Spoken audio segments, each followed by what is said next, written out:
Ang ating pamagat sa usaping umagang ito ay ganito.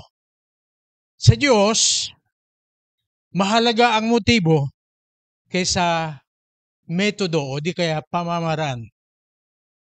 Do you know what motive is? Merong maraming motive ito pero when we come to church, it's always common that when we come to church, our motive is good. When the motive is not good, that is what we call in English, bad intention. Tayo ba ay pumupunta sa church na meron tayong motibong maganda o sinusunod lamang natin yung mga methods po natin na kagaya ng iba, ang Humphrey Center pala ay bibigan 1999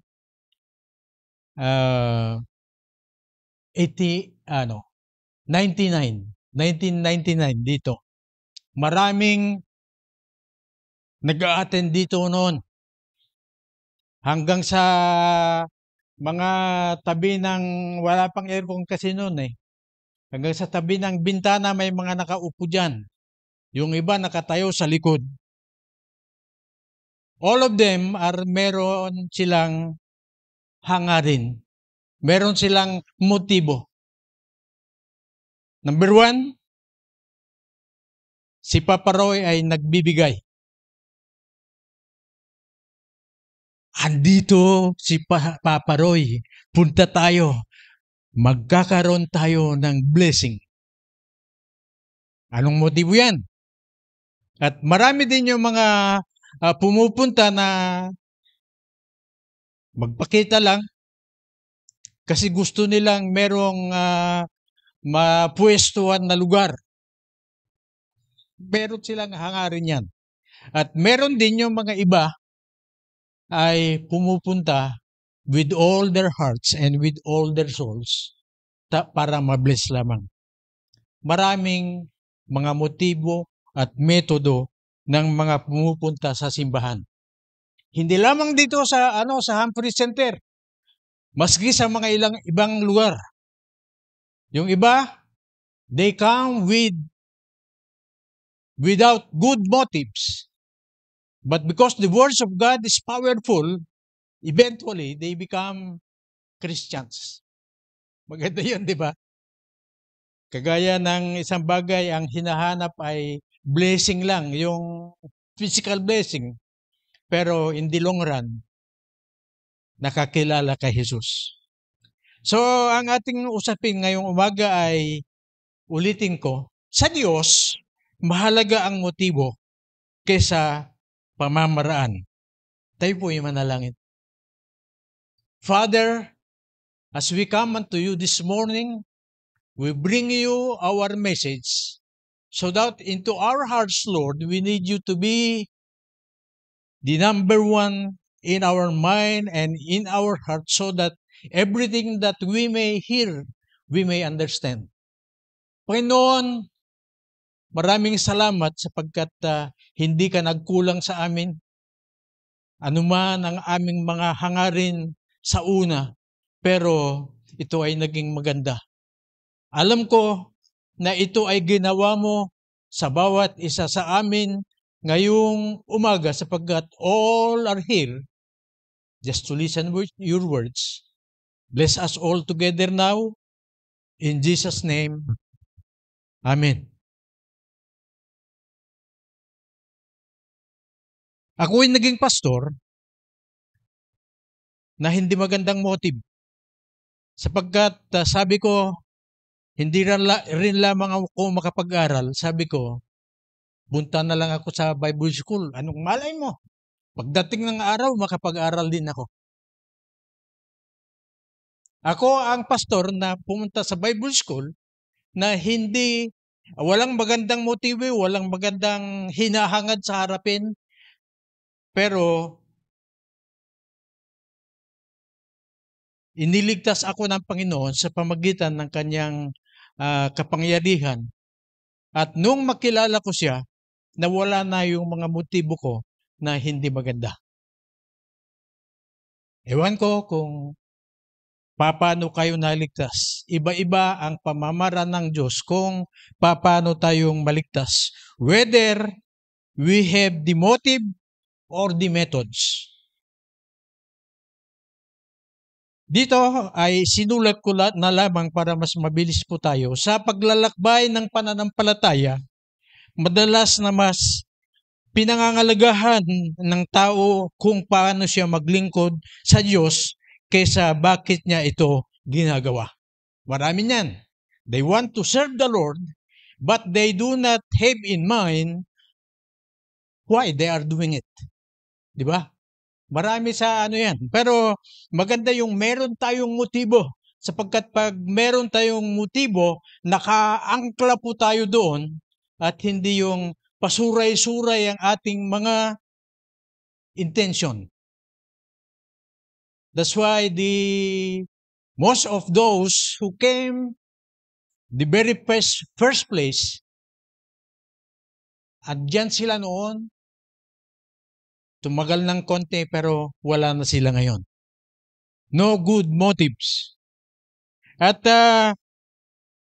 likas sa tao na sukatin ang tagumpay na sa pamagitan ng panlabas na anyo. Nakikitang gawa at magandang pamaraan. Oo, maraming mga tao na pumupunta sa church na pakitang tao lamang. Just like in the olden days, they come to the temple and worship the Lord. But one time, Jesus said, maraming mga tumatawag sa akin, pero ang kanilang mga puso ay malayo. Many are calling unto me, but their hearts are too far from me. Hindi ko alam kung pumupunta tayo dito sapagkat gustuhin natin na mas mapalapit pa tayo sa Diyos. Amen? At ngunit ang Diyos na nakakakita hanggang sa kailaliman ng ating mga puso ay mas interesado sa likod ng ating mga kilos. Yes, when we come to church, God doesn't look at us on how we wear our dress, yung bago nating nabili sa TikTok. Hindi yun. Ang tinitignan ng Diyos ay ang ating mga puso. Di ba lagi natin ipinapag-pray? Most of the time, Lord, we thank you for this day. We ask you to clean our hearts because it is only you who can understand and who know the intentions of our hearts. Yan ang mga natin sapagkat ang Diyos lamang, si pastor, ako, ang katabi mo ay hindi nalalaman kung ano ang iniisip mo habang nandito ka sa simbahan. Diba? Sana wag naman tayong pupunta sa simbahan na ano kaya, mahaba kaya ang sermon ni pastor? May pupuntahan pa ako. That's not a good motive. When you come, ibuhos mo na. Pag pumunta ka dito sa church, ibuhos mo na. Sapagkat linggo ay mag-isa lang ng araw ng linggo sa araw ng isang linggo. Amin po ba yan? So, ang mga pamamaraan ay maaring humanga sa tao. Ngunit ang Diyos ay tumitingin sa dahilan kung bakit ito ay ginagawa niya. Ayon sa Kawikaan, bawat lakad ng tao ay matuwid sa kanyang sariling mata. Akala natin, kung minsan pupunta tayo sa church, na ang intensyon natin ay hindi para magsamba sa Panginoon, hindi dahil para makarinig ng salita ng Diyos, kundi baka may tinitignan ka na magandang dilag dyan. That's not a good motive. You know, when you come to church, make God first. At kung gusto mong magkaroon ng maging magandang dilag, para makasama sa buhay, God will give you that. Uunahin mo muna ang Panginoon. Kaya ngayon, tuklasin natin sa kasulatan kung paanong binibigyan diin ng Diyos ang mga motibo, ang higit na mahalaga kaysa pamamaraan. Sabi ng Diyos, kasabihan natin na pare-pareho daw ang paningin ng Diyos sa bawat tao. Tama ba yon? Tama in the sense na we are all created by God and He does not respect, He does not have any respector to any person. Pare-pareho yan. Pero sa ating pag-iisip, ito ay napapansin, nakikita ng Diyos kung ano ang mga motibo natin o ating mga hangarin o ating mga metodo. Pag-aralan natin o di kaya banggitin natin tungkol naman sa 1 Samuel chapter 16 verse 7. Ano ba ito? Ang Diyos ay tinitignan niya, number 1, isulat nyo kung gusto nyo. Ang Diyos ay tinitignan niya ang puso, hindi lamang sa gawa. Maraming mga pakitang tao dyan. They are good in the outside, but the Bible says, in the inside, sabi niya, parang pansyon. Alam mo yung pansyon? Pag ilang taon na yung pansyon, wala nang ibang laman yung pansyon na yun, kundi mga buto na lamang. It's just the same for those people who come to church without any good intention. Nakikita yung maganda. Alam nyo, sabi ni Samuel minsan, sabi ng Diyos minsan kay Samuel, Samuel, punta ka sa bahay ni Eliab. Sino si Eliab? Si Eliab, siya po ang tatay ni King David. Si Eliab ay meron siyang mga anak na puro lalaki ayon sa Biblia. At mamili ka sa kanila kung sino ang magiging kapalit ni Haring Saul. Pumunta siya. Habang naglalakad, nakita niya yung mga mga magkakapatid, mga magagandang lalaki, matatangkad, matipuno ang mga katawan. Sabi ni Samuel, ito siguro ito, guwapo ito, magandang katawan, matangkad, and so forth and so on. Pero sabi ng Diyos, huwag kang titingin sa panlabas na anyo. Sapagkat ayaw ko siya. Yung nakukurso na dan ni Prophet Samuel, sabi niya, ayaw ko siya. Ito kaya? Hindi pa rin.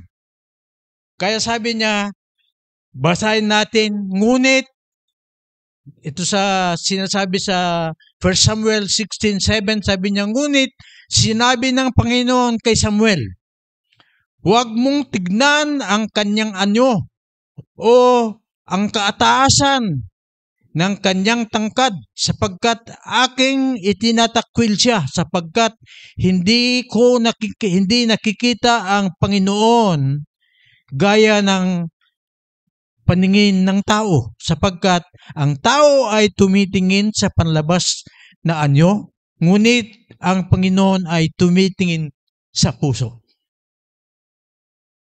Ano ang panglabas na anyo? Medyo pagtignan niyo ako, this is my anyo. This is how I look like. But you cannot see what's in the inside. Only God can tell. Ganun si Samuel. God is not looking upon outward appearance.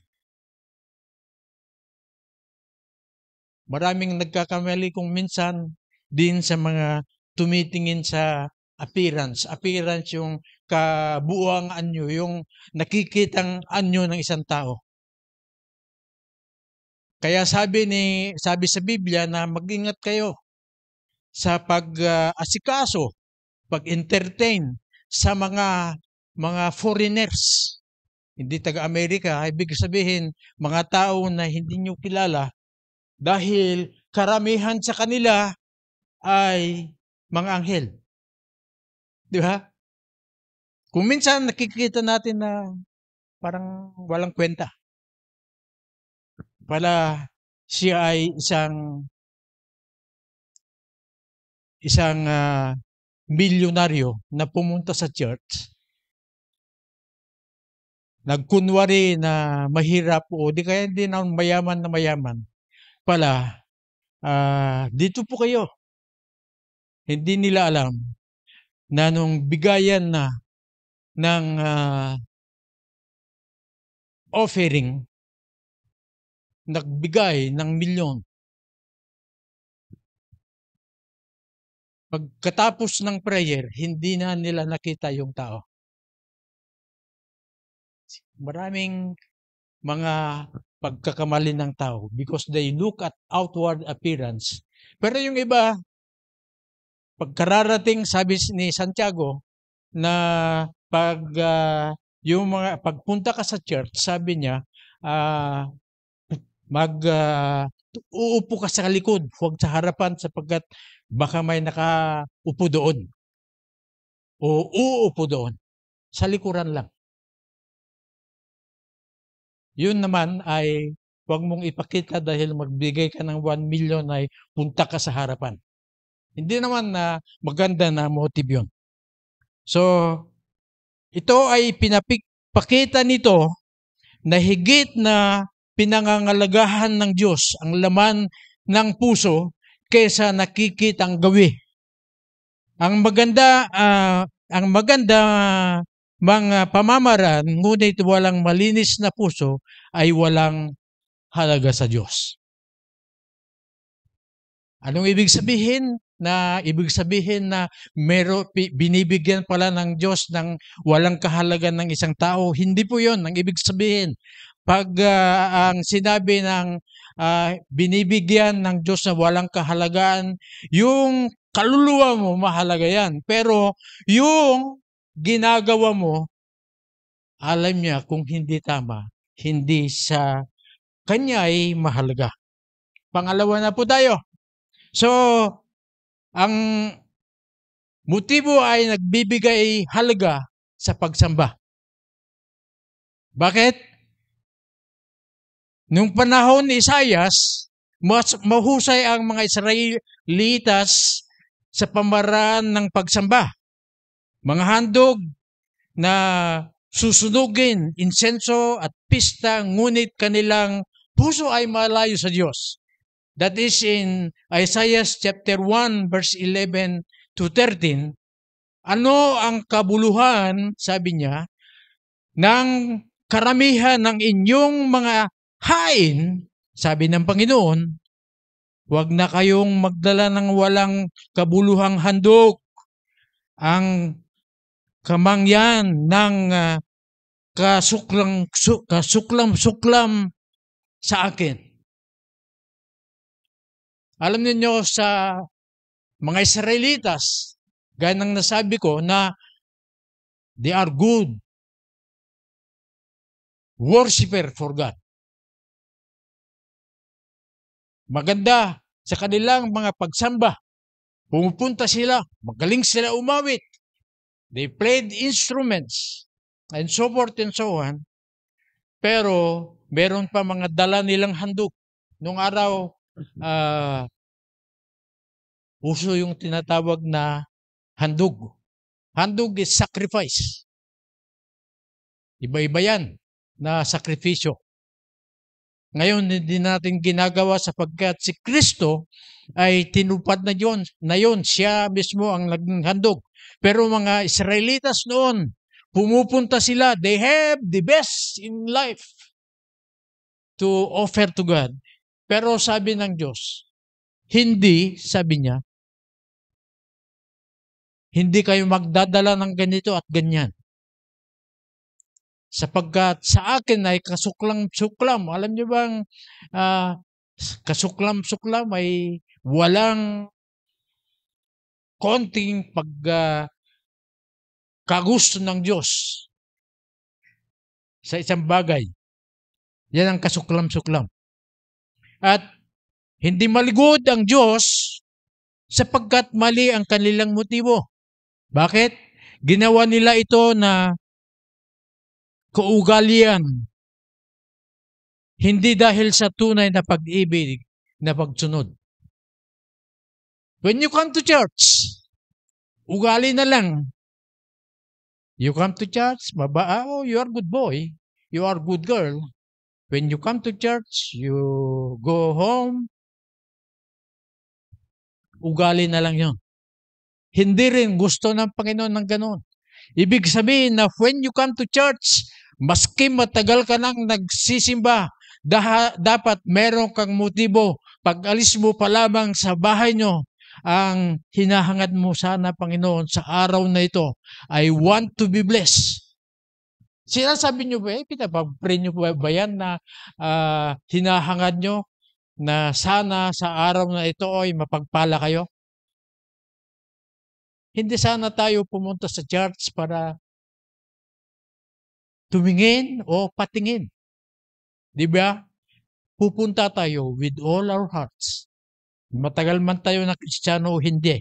Sapagkat nawawala yung halimbawa sa praise and worship natin. Kumakanta natin pero malayo ang ating mga puso. Hindi gusto yon ng Panginoon.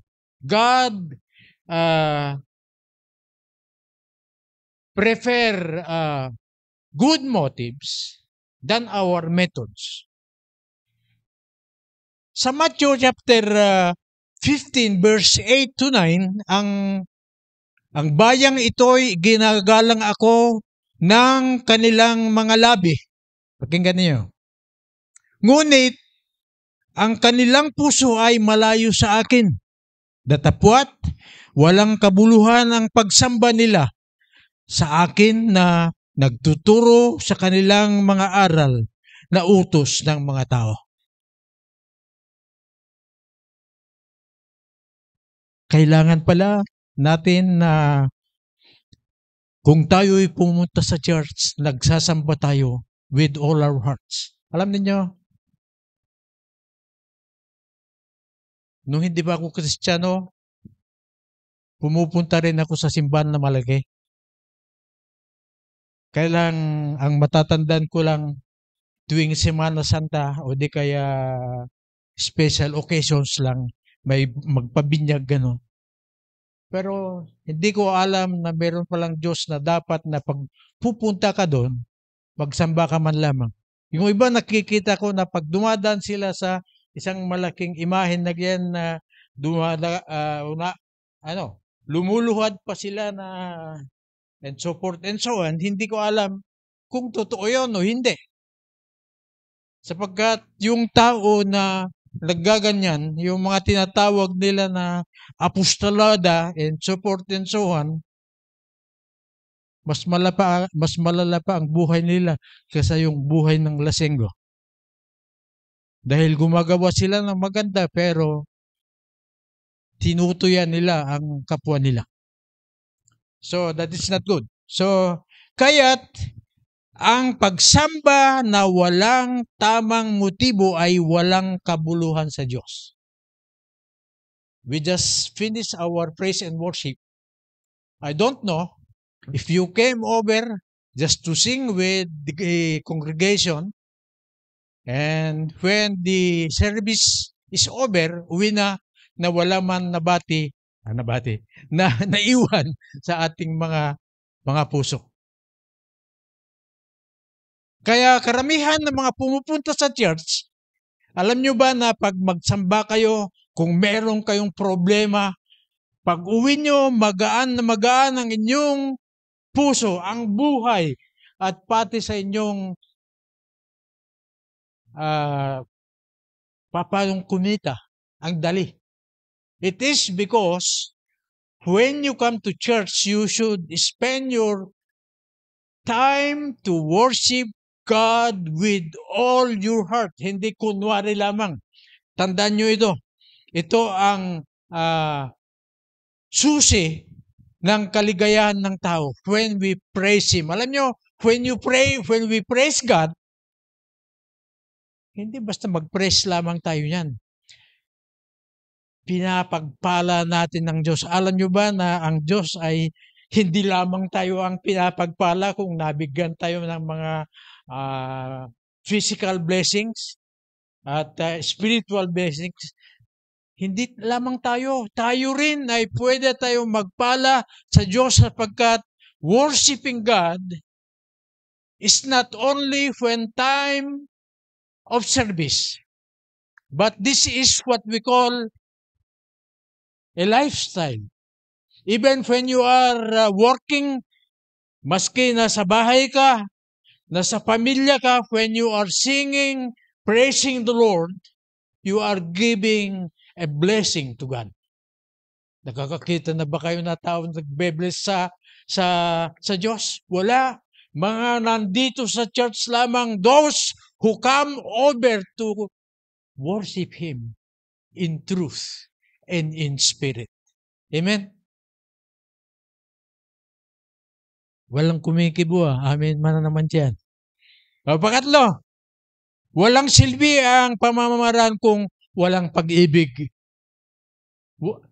Alam niyo kung pumupunta tayo sa church, umuwi po tayo, at pag makakita tayo ang nangangailangan at bahala ka sa sarili mo, walang pagmamahal po yun. Sabi nila, Pastor, gusto ko din sana magmahal, magbigay, pero wala ako talagang maibigay.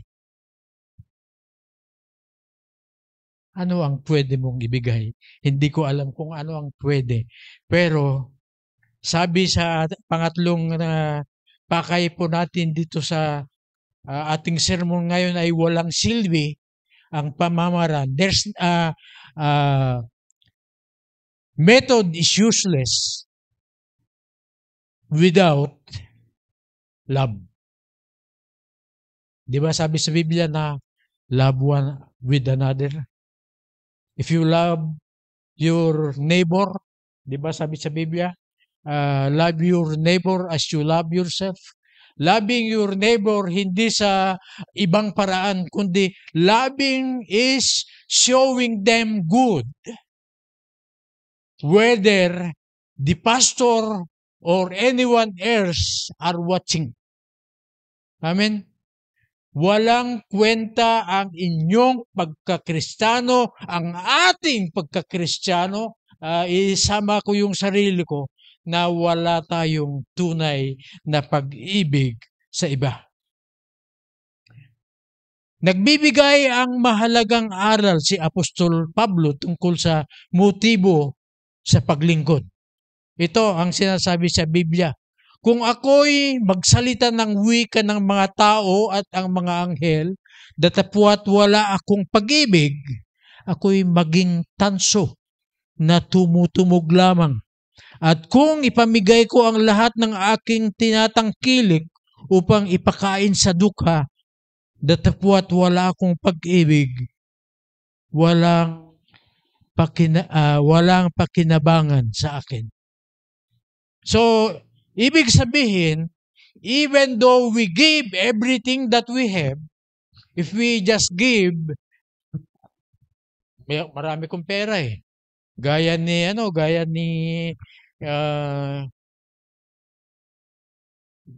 Elon Musk, si Bill Gates, nagbibigay mga ito. Pero hindi ko alam kung ang kanilang mga pagbibigay ay totoo o hindi. So, maski ibigay mo lahat ng meron ka din kung walang pag-ibig na kasama yung ipinamigay mo na yon, ibig kong sabihin yung kasama ay dapat ay magbigay ka dahil mahal mo sila. May kasabihan na You can give without loving, but you cannot love without giving. Hindi lamang sa offering sa church yun. Pwede raw magbigay ng isang tao na walang pag-ibig. Pero hindi pwede ang tao na nagmamahal, umiibig sa kapwa-tao na hindi magbigay.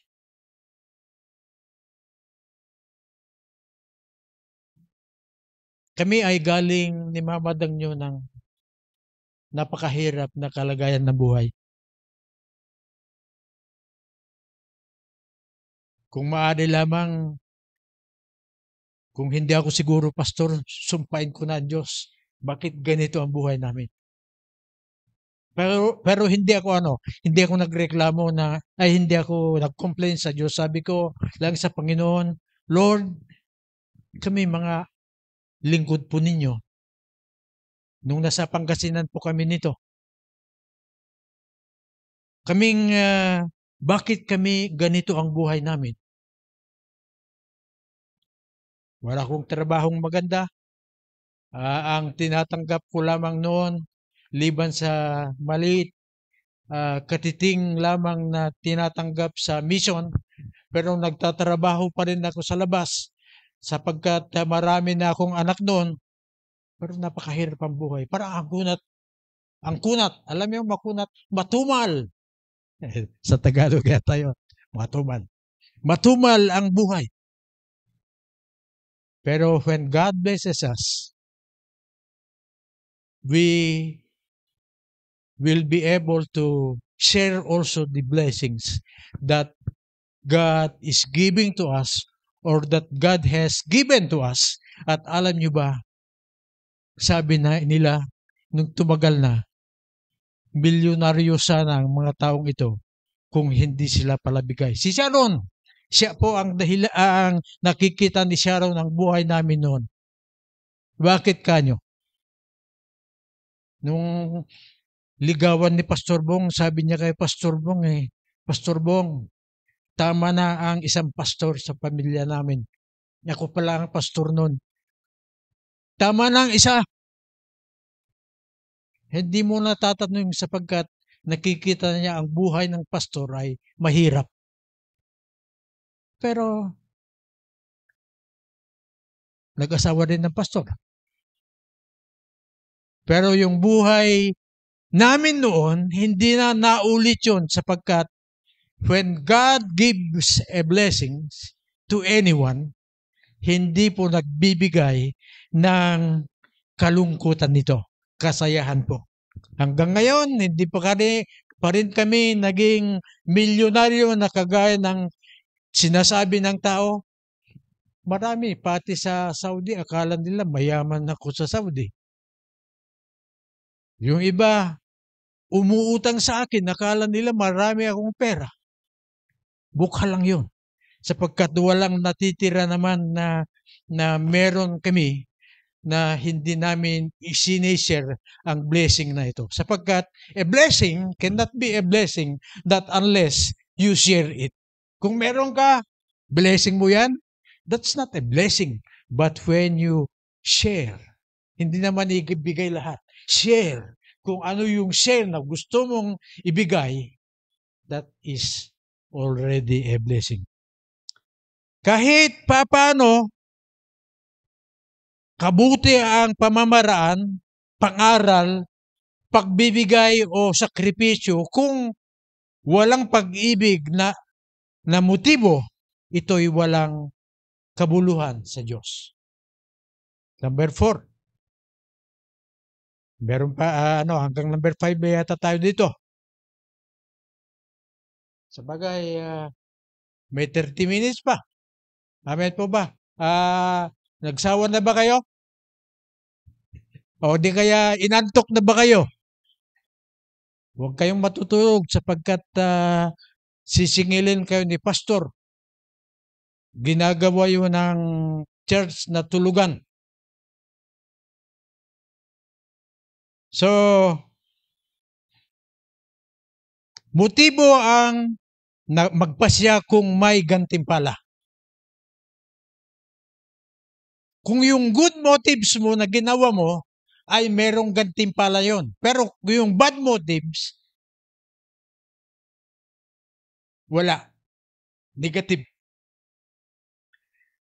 Nagbabala si Jesus na may gawa na katwiran na nawawalan ng gantimpala dahil mali ang motibo. Ano ito? Matatagpuan po ito sa Mateo 6:1. Mag-ingat kayo na huwag niyong gawin ng inyong katwiran sa harap ng mga tao upang kayo'y makita nila, kundi gayon walang gantimpala. Sa inyong Ama ang nasa langit. Ibig sabihin na huwag kayong magkunwari na you are righteous. Pero pag wala nang nakakakita, hindi na. Di ba? Good motives always comes with good works without being seen or noticed by another. Ginagawa mo yun. Hindi dahil may nakakakita, kundi ginagawa mo yun parang ordinary na lang. Alam niyo yung buhay ng mga kabataan. Yung kabataan talagang malakas ang hatak ng demonyo sa kanila sapagkat siyempre marami pa rin ang gusto mag-experience sa buhay. Di ba? Yung iba, pangaralan mo nga, sabi nila, Pastor, pagdating ng araw ay siguro magiging kagaya ninyo ako. Pero ngayon, gusto ko pang mabuhay. Ibig sabihin, they want to enjoy the world. Pero if you enjoy the world, when your motive is like that, meron kang gantimpala para doon. So, Mateo 6:6, sabi niya, datapwat ikaw, pag ikaw ay manalangin, pumasok ka sa inyong silid, at pagkasara ng inyong pinto, manalangin ka sa inyong Ama na nasa lihim. Alam niyo, in the New Testament, merong mga ginamit ni Jesus na kagaya ng mga nananalangin na kung saan ang mga crossroads doon nananalangin. Is that the good motive? Good motive ba yun? Hindi, di ba? Kung saan yung, halimbawa, diyan ka sa kalsada, nagpe-pray ka. Pero sabi sa Biblia, when you pray, enter to your room, and when you close the door, pray to your Father na siya'y nakakabatid, nakakakita. Hindi mo ipapakita nito na bilang pagmalaki. Napapansin ko sa mga kapatiran nating taga Middle East. Alam nyo ba yung mga pag makakita ka sa kanila na yung maitim dito sa noo, mga yun daw ay mapanalangin sa kanila. Pero I notice sa mga ibang nakasama namin, hindi man nananalangin, ginaganyan niya yung noo niya para mangitim. To show that he's a prayerful. Sana hindi natin ipinapakita na magaling tayong manalangin. Prayerful tayo na hindi naman totoo. Ito ang tandaan natin. Lahat ng peke, gaya itong ipin ko, nakakagat ko yung dila ko kung minsan. Lahat ng peke ay hindi totoo. At kung peke ang inyong panalangin, ang ating mga panalangin, hindi pinapakinggan. Kaya sabi sa Biblia na maraming nagtatanong na bakit wala sila rito, wala sila niyan. Sabi sa Biblia na kayo'y walaan sapagkat hindi kayo humihingi. Yung iba humihingi naman pero hindi tama ang kanilang mga motibo. So, what is important? When we pray, we need to pray with all our hearts, with all our minds. And the Father who is in heaven, who sees us, sasagutin niya ang ating mga panalangin. Walan kayo sapagkat hindi kayo humihingi. Humihingi kayo pero walan kayo sapagkat ginagawa nyo na walang kwenta yung panalangin ninyo. Parang ganun ang ibig sabihin. It's useless. Right? So, hindi ang paraan ng panalangin ang mahalaga. Hindi sa kalsada. Pribado man o pampubliko, ang motibo ang susi. Ito ba'y para sa kalwalhatian ng Diyos o para sa papuri ng tao?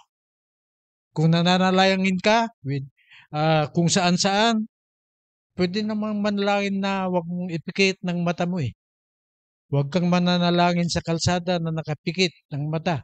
Mababangga ka. So, whether you are driving, gaya ni Brother Randy, he can pray driving. Mas maano pa nga, baka mawala daw sa hindi. I've been praying all my life whenever I travel, especially when I was in Saudi Arabia. I was able to travel 1,400 kilometers from 4 to 8 in the evening. Mabilis na ang takbo ko niyan from east to west of Saudi Arabia. Pero I can pray while driving. Amen?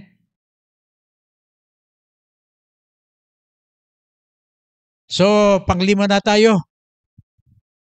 Mahaba-haba pa, Pastor. Ang motibo ang suriin sa araw ng paghuhukom. Ang ating mga motibo ito ay tututukan ng Diyos sa paghuhukom. Alam niyo ba yung mga tao na sinasabi sa Biblia, di ba, Panginoon, nagpalayas din kami ng demonyo, di ba kami ay ganito, ay ganyan, ganito ay ganyan. Pero sabi ng Diyos, lumayo kayo sa akin, hindi ko kayo kilala. Hirap nang marinig yon.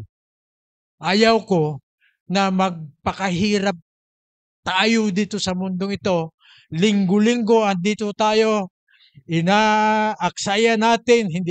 sorry sa salitang aksaya, inuubos natin yung oras natin, pero hindi pala tama. Sayang. Di ba? Kaya kung tutuhanin mo na rin lang, gawin mo na. Sapagkat sa paghuhukom, susuriin ng Panginoon ito. Di ba, Panginoon, nananalangin din ako gabi-gabi? Pero alam ng Diyos, nakikita niya na hindi pala. Kaya ulitin ko, na pag manalangin ka rin lang, gagawa ka rin lang na maganda, ng mabuti, lubus-lubusin mo na, hindi na yung kunwari. Amen? So, ang natin, sa huli, susuriin ng Diyos ang bawat gawa batay hindi sa pamaraan kundi sa motibo. Bakit? Sapagkat sa 1 Corinthians 4:5 sabi niya na kaya mga huwag kayong magsihatol ng anumang bago ang panahon hanggang sa dumating ang Panginoon na siyang magdadala sa liwanag at magtago sa kadiliman at maghahayag ng mga payo ng mga puso at kung magkagayoy, bawat tayo ay makakamit ang kapurihan sa Diyos. Kung meron po tayong nakikita na ganun, Sabi sa Biblia na huwag nating husgaan sila. Ang Diyos lamang ang pwedeng maghusga nito. Halimbawa, ikaw ay lagi sa church. Huwag mong sasabihin na ang tao na hindi pumupunta sa church ay hindi maliligtas yan. Sapagkat ang Diyos ay hindi tinitignan yung kasalukuyan lamang na ginagawa mo, kundi yung bandang huli ng buhay. Faithful ka nga nung una, pero nung bandang huli, hindi na. Wala nang magandang motibo ka. So, huwag mo rin sabihin na yung magnanakaw ngayon ay walang pag-asa na punta sa langit. Alam niyo, ang kaligtasan kaya tayo'y nangangaral sapagkat kung manampalataya sila, good. Pero kung nakarinig niyan, alam ko na pag meron pang time yung taong magnanakaw na yan, ay magkakaroon pa rin siya ng pagkakataon para maligtas. Example, yung nasa bandang kanan ni Jesus, walang sinabi doon na Panginoon, patawarin mo ang aking mga kasalanan. Kundi sabi niya, Lord, remember me when thou art in your kingdom. Kung andun ka na sa paraiso mo, Panginoon, huwag mo akong kalimutan.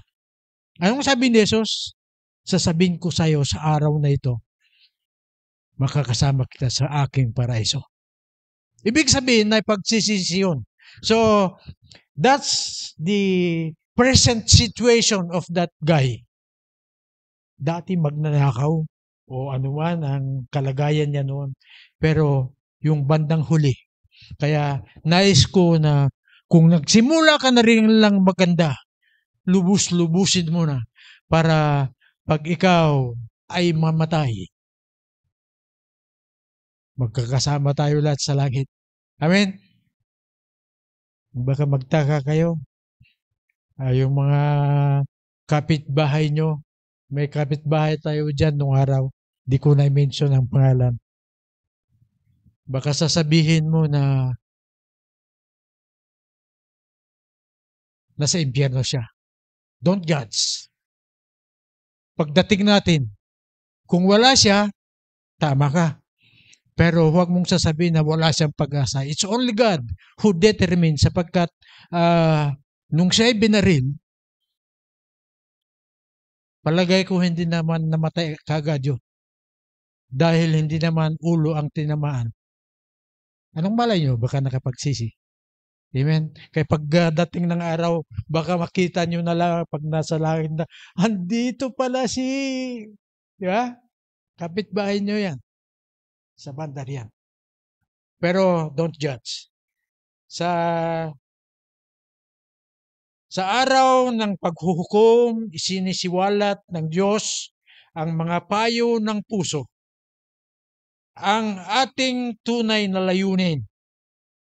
Magkakaiba man ang pamamaraan ng tao, iisa lamang ang batayan ng Diyos, ang tunay na motibo. Pangwakas natin, sa bandang huli, hindi pinangangahalagahan ng Diyos ang panlabas na pagpapakita kundi sa panloob ng katapatan.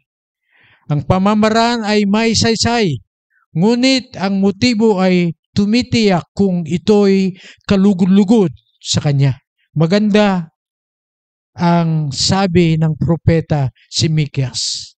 Kanyang ipinakita sa iyo o tao kung ano ang mabuti at ano ang hinihingi ng Panginoon sa iyo, kundi ang gawa ng katarungan at umiibig na kaawawan at lumakad sa may kapakumbabaan sa inyong Diyos. Kaya huwag tayong masayahan sa pagpapaganda ng ating pamamaraan habang pinapabayaan natin ang ating mga motibo. Sa halip, maglingkod magbigay, manalangin at mamuhay ng may pusong lubos na inalay sa Diyos sapagkat sa Kanya ang paningin, ang motibo, ang higit na mahalaga kaysa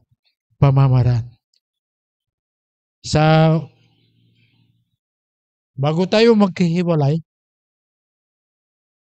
ano ba ang title ng mensahe natin sa umagang ito? Ano ba yung sinabi ko, ang title? Kasi pag, alam nyo, ang pastor, hindi naman maganda na pag ang pastor ay magsalita ay lahat, hindi maintindihan lahat ng mga nakikinig yan. Dapat mayroon siyang title sapagkat yung titulo o di kaya title ng kanyang sermon ay hindi makalimutan. Alam nyo ba?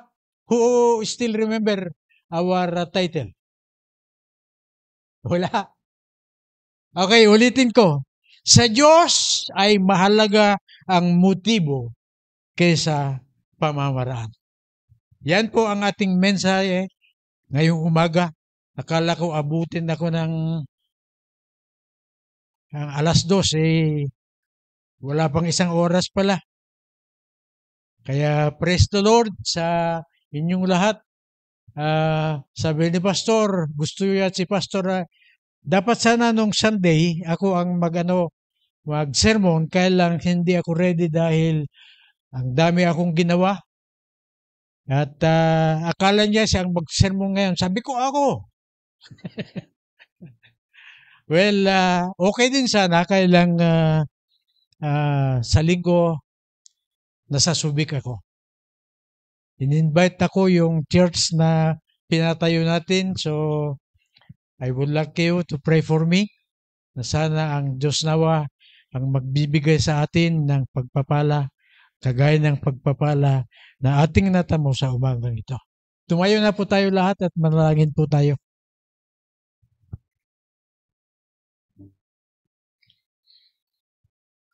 Pasensya na kayo dahil nabubulol ako sapagkat para lamang ako nag-aaral na magsalita. Ang hirap sanayin ang bagong ipin. Amen. Let us pray. Dakilang Ama, Diyos na makapangyarihan, maraming salamat Panginoon sa inyong mga salita. Ang pinakamahalaga pala sa iyo, Panginoon, ang aming mga motibo, hindi aming mga metodo o mga pamamaraan. Nais po namin na pagpalain po ninyo ang inyong mga salita na aming napakinggan na sana, Panginoon, ikaw ang manguna sa aming mga buhay para lahat ng aming gagawin, Panginoon, it goes all with good motives, not our methods only. Bless us today, Lord. Bless your words and continue to be a blessing to us as we continue to serve you and to walk in our Christian journey. May your name will be glorified not only for today but even in our daily journey. Bless us all together. In Jesus' name, Amen.